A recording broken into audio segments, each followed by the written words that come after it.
11ാം ക്ലാസ്സിൽ പഠിക്കുന്ന എൻ്റെ എല്ലാ മക്കൾക്കും ബയോളജി മൈ പാഷനിലേക്ക് സ്വാഗതം. ഞാൻ സൗമ്യ ഹരികൃഷ്ണ. ഇന്ന് നമുക്ക് കെമിക്കൽ കോർഡിനേഷൻ ആൻഡ് ഇൻ്റഗ്രേഷൻ എന്ന ചാപ്റ്റർ തുടങ്ങാം. ഇനി അടുത്ത ഹോർമോൺ എന്ന് പറയുന്നത് തൈമസ് ആണ്. തൈമസ് നമ്മുടെ ശ്വാസകോശത്തിൻ്റെ ഇടയിൽ നമുക്ക് സ്റ്റേർണം ഉണ്ടല്ലേ, ചെസ്റ്റ് ബോൺ, അതിൻ്റെ പുറകിലായിട്ടാണ് നമ്മുടെ തൈമസ് കാണുന്നത്. ഈ തൈമസ് സെക്രീറ്റ് ചെയ്യുന്ന ഒരു ഹോർമോൺ, പെപ്റ്റൈഡ് ഹോർമോണാണ്. അതിൻ്റെ പേരാണ് തൈമോസിൻ. ഈ തൈമോസിൻ എന്ന് പറയുന്നത് നമ്മുടെ പ്രതിരോധ ശക്തിക്ക് വേണ്ടിയിട്ട് ഹെൽപ്പ് ചെയ്യുന്നതാണ്. നമ്മുടെ വൈറ്റ് ബ്ലഡ് സെൽസിൽ ലിംഫോസൈറ്റ്സ് ഉണ്ട്. ആ ലിംഫോസൈറ്റ്സ്, ശ്വേതരക്താണുക്കൾ, അത് രണ്ട് തരത്തിലുള്ള ലിംഫോസൈറ്റ്സ് ഉണ്ട്. ടി ലിംഫോസൈറ്റ്സും ബി ലിംഫോസൈറ്റ്സും. അതിൽ ടി ലിംഫോസൈറ്റ്സ് എന്ന് പറയുന്നത് പലതരം സെൽസാണ്. ഈ ചില ടി ലിംഫോസൈറ്റ്സിന് നമ്മുടെ രോഗാണുക്കളെയൊക്കെ ഇങ്ങനെ ഈറ്റ് ചെയ്യാൻ കഴിയും. അതായത് ഫാഗോസൈറ്റോസിസ് എന്ന് പറയും. എങ്ങനെയാണോ അമീബ അതിൻ്റെ ഭക്ഷണം എൻഗൾഫ് ചെയ്യുന്നത്, അതേ രീതിയിൽ ഇതിനെ അങ്ങ് നശിപ്പിച്ച് കളയാനും പറ്റും. അപ്പോൾ ഈ സെൽസ് ഇങ്ങനെ നടന്ന് സോൾജിയേഴ്സിനെ പോലെ നടന്ന് ആക്രമികളെ കണ്ട് അപ്പം തന്നെ കൊന്നു കളയുന്ന, അതായത് തിന്നു കളയുകയാണ് ഇവിടെ. ഓക്കെ, അങ്ങനെ വരുന്നത് കൊണ്ട് തന്നെ അതിനെ നമ്മൾ സെൽ മീഡിയേറ്റഡ് ഇമ്മ്യൂണിറ്റി, അതായത് ഈ സെൽസാണ് നമുക്ക് ഇമ്മ്യൂണിറ്റി തരുന്നത്. അപ്പോൾ ടി ലിംഫോസൈറ്റ്സിനെ ഉണ്ടാക്കുന്നത് ആരാണ്? നമ്മുടെ തൈമോസിനാണ്. ഉണ്ടാക്കുന്നത് നമ്മുടെ ബോൺ മാരോയിൽ നിന്നാണ്. പക്ഷെ അത് നന്നായിട്ട് അത് ആക്ടിവേറ്റ് ആകുന്നതും ഫങ്ഷൻ ചെയ്യുന്നതും നമ്മുടെ തൈമസിൽ നിന്നാണ്. അപ്പോൾ തൈമോസിൻ ഹെൽപ്പ് ചെയ്യുന്നുണ്ട്. ടി ലിംഫോസൈറ്റ് നമ്മുടെ സെൽ മീഡിയേറ്റഡ് ഇമ്മ്യൂണിറ്റിയെ ഹെൽപ്പ് ചെയ്യുന്നു. ഇനി മറ്റൊരു തരം ടി സെൽസ് ഉണ്ട്. അവരെ പറയുന്ന പേരാണ് ഹെൽപ്പർ ടി സെൽസ്. നമ്മൾ ആദ്യം പറഞ്ഞത് കില്ലർ ടി സെൽസ് ആണ്, അത് കൊന്നു കളയുന്നു രോഗാണുക്കളെ. ഇനി ഹെൽപ്പർ ടി സെൽസ് ഉണ്ട്. അവ ഹെൽപ്പ് ചെയ്യുന്നു. ആരെ ഹെൽപ്പ് ചെയ്യുന്നു? മറ്റൊരു ലിംഫോസൈറ്റായ ബി ലിംഫോസൈറ്റിനെ ഹെൽപ്പ് ചെയ്യുന്നു. ഈ ബി ലിംഫോസൈറ്റാണ് നമുക്ക് ഈ കീടാണുക്കൾക്കെതിരായിട്ട് അല്ലെങ്കിൽ രോഗാണുക്കൾക്കെതിരായിട്ടുള്ള ആൻറ്റിബോഡി ഉണ്ടാക്കുന്നത്. അപ്പോൾ ഈ ആൻറ്റിബോഡി ഉണ്ടാക്കാൻ ആരുടെ ഹെൽപ്പ് വേണം? T lymphocyte. ഉണ്ടാക്കുന്നത് ബി ആണെങ്കിലും ഹെൽപ്പ് ആരുടെ വേണം? T lymphocyte. അപ്പോൾ ഈ ആൻറ്റിബോഡി നമ്മുടെ ബ്ലഡിലായതുകൊണ്ട് തന്നെ അതിനെ ഹ്യൂമറൽ ഇമ്മ്യൂണിറ്റി എന്നാണ് പറയുന്നത്.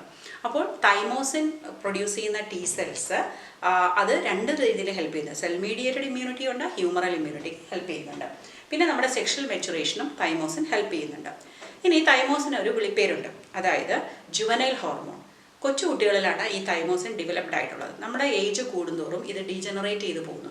ഈ ഡീജനറേറ്റ് ചെയ്യുന്നതുകൊണ്ട് തന്നെ തൈമോസിൻ്റെ സെക്രീഷൻ കുറയും.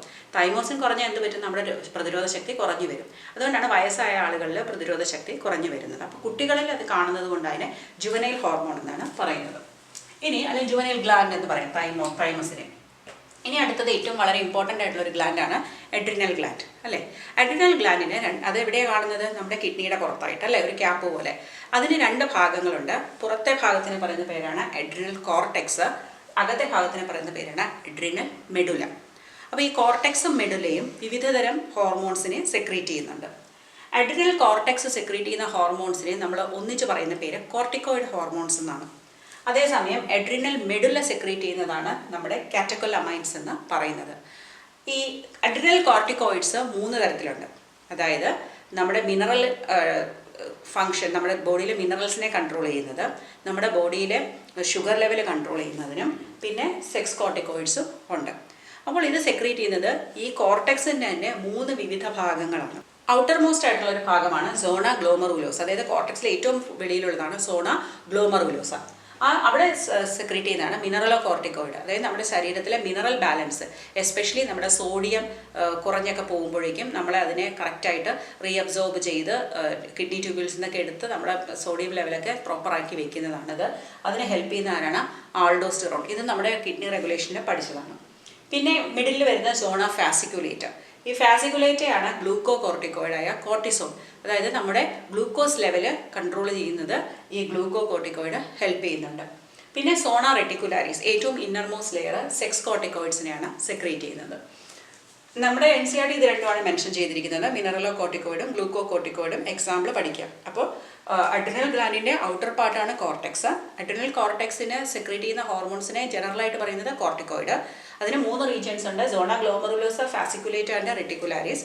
അത് സെക്രീറ്റ് ചെയ്യുന്നത് mineralocorticoid, example aldosterone; glucocorticoid, example cortisol; പിന്നെ സെക്സ് കോർട്ടിക്കോയിഡ്സ്. ഇനി അഡ്രിനൽ മെഡുല സെക്രീറ്റ് ചെയ്യുന്ന ഹോർമോൺസിനെ പറയുന്ന പേരാണ് ജനറലി കാറ്റക്കോലമൈൻസ്. അത് 2 തരത്തിലുണ്ട്: അഡ്രിനലിൻ ആൻഡ് നോർ അഡ്രിനലിൻ, അല്ലെങ്കിൽ അതിനെ മറ്റൊരു പേര് എപ്പിനെഫ്രിൻ അല്ലെങ്കിൽ നോർ എപ്പിനെഫ്രിൻ എന്ന് പറയും. ഇവയാണ് നമ്മുടെ എമർജൻസി ഹോർമോൺ. അതായത് ഫ്ലൈറ്റ് ഓർ ഫൈറ്റ് ഹോർമോൺ നിങ്ങൾ കഴിഞ്ഞ വർഷം പഠിച്ചിട്ടുണ്ട്. നമ്മുടെ ശരീരത്തിലെ ഏതൊരു എമർജൻസി സിറ്റുവേഷൻ വന്നാലും നമുക്ക് ഫൈറ്റ് ഓഫ് ചെയ്ത് നിൽക്കാം, അല്ലെങ്കിൽ നമുക്ക് അതിൽ നിന്ന് ഫ്ലൈ അവേ ചെയ്യാം. രണ്ടിനും കോമൺ പ്രിപ്പറേഷൻസ് വേണം. അത് ആര് ചെയ്യും? നമ്മുടെ ഈ ഹോർമോൺസ് ആണ് ഹെൽപ്പ് ചെയ്യുന്നത്. നമുക്കറിയാം പ്യൂപ്പിൾ ഡയലേറ്റ് ചെയ്യും, നമ്മുടെ ബ്ലഡ് സർക്കുലേഷൻ നമ്മുടെ കയ്യിലും കാലിലും ഒക്കെ കൂടും, നമ്മുടെ ബോഡി നന്നായിട്ട് ഹാർട്ട് ബീറ്റ് ചെയ്യാൻ തുടങ്ങും, റെസ്പിറേഷൻ ഫാസ്റ്റ് ആവും, ഡൈജസ്റ്റീവ് സിസ്റ്റത്തിലുള്ള ബ്ലഡ് സപ്ലൈ ഒക്കെ കുറയുന്നുണ്ട്. പിന്നെ കൂടുതൽ ഗ്ലൈക്കോജനെ ഡിപ്ലീറ്റ് ചെയ്ത് കൂടുതൽ ഗ്ലൂക്കോസ് ഉണ്ടാക്കും, കാരണം നമുക്ക് എനർജി വേണം. അങ്ങനെ കുറേ ചേഞ്ചസ് നമ്മുടെ ശരീരം, അല്ലെങ്കിൽ പൈലോ ഇറക്ഷൻ, നമ്മുടെ രോമങ്ങളൊക്കെ എഴുന്നേറ്റ് നിൽക്കും. ഇങ്ങനെയുള്ള ഈ എല്ലാം ഉണ്ടാകുന്ന എന്താണ്? നമ്മുടെ ബോഡിയെ പ്രിപ്പയർ ചെയ്യണം ആ ഒരു എമർജൻസി സിറ്റുവേഷനിലേക്ക് എത്തിക്കാനായിട്ട്. അതാണ് ആര് ചെയ്തത്? നമ്മുടെ എപ്പിനെഫ്രിനും നോർ എപ്പിനെഫ്രിനും ചെയ്യുന്നത്.